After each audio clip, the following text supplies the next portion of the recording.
चलिए फ्रेंड्स, हम लोग क्वेश्चन देखते हैं। The pipeline has the following propagation times 40 nanoseconds for the operands to be read from the memory and to the registers R1 and R2, 45 nanoseconds for the signal to propagate through the multiplier, 5 nanoseconds for the transfer time into R3 and 50 nanosecond to add the two numbers into R5। तो देखिए आपकी यहाँ पर क्या हो रहा है, मैं आपको डायग्राम के थ्रू इसको बताता हूँ। इसको आप डायग्राम के थ्रू देखिए। आप दो वेरिएबल ले रहे हो R1 और R2, उसको आप कर रहे हो मल्टीप्लाई। मल्टीप्लाई में डालने के बाद आप एक थर्ड वेरिएबल कहीं से ला रहे हो और उसको इसमें जोड़ दे रहे हो। तो सिंपल आपका टास्क हो रहा है 2 इंटू 3 प्लस 5।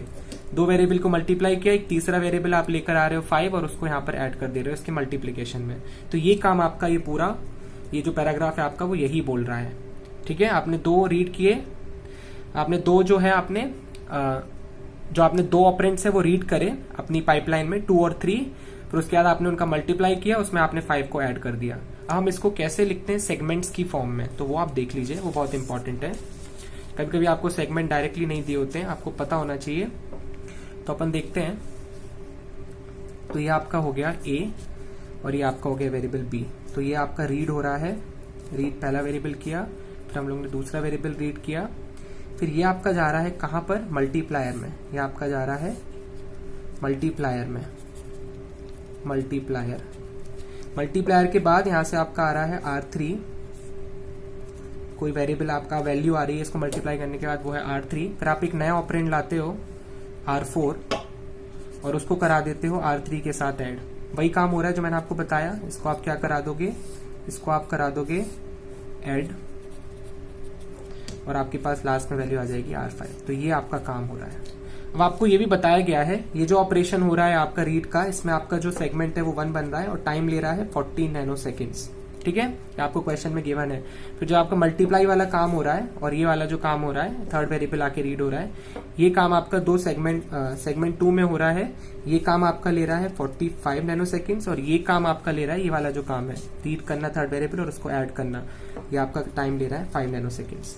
और लास्ट वाला ऑपरेशन आपका ये बचा, ये आपका टाइम ले रहा है 50 नैनोसेकंड से, आपका थर्ड सेगमेंट है।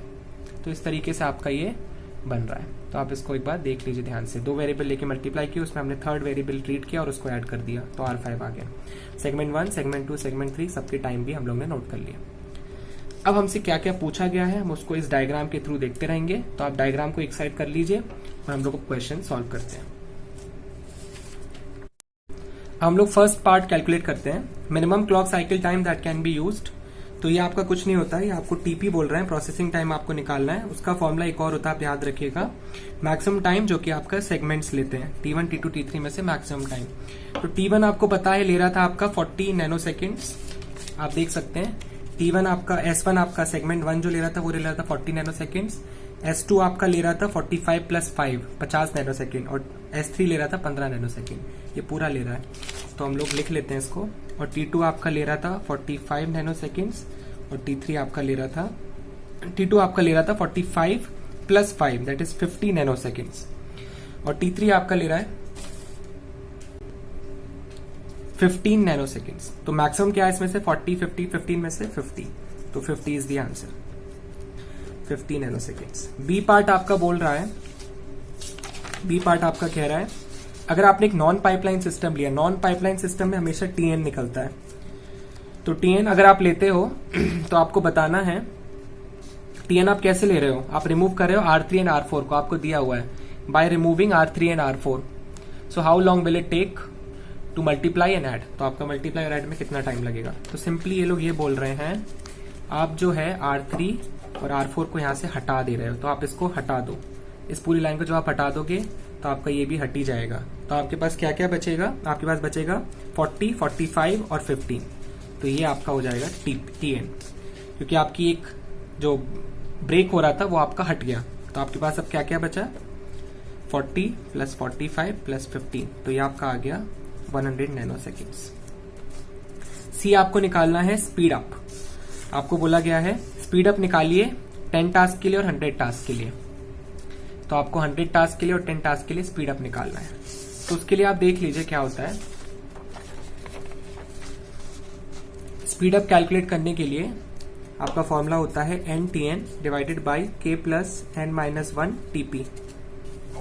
तो जब आप इसको सॉल्व करोगे, N आपको पता है आपके पास क्या है, n is number of task आपके कितने हैं, तो आपको पता है अभी 10 दिए हुए हैं, तो 10 के लिए हम लोग सॉल्व करते हैं। Tn आपका आया था 100 और K आपके पास है नंबर ऑफ सेगमेंट्स जो कि है 3, N आपके पास 10 क्योंकि आपको अभी बोला गया है N की वैल्यू 10 है, -1 और TP आपका निकल के आया था 50। तो आप इसको सॉल्व करोगे 1.67 आएगा।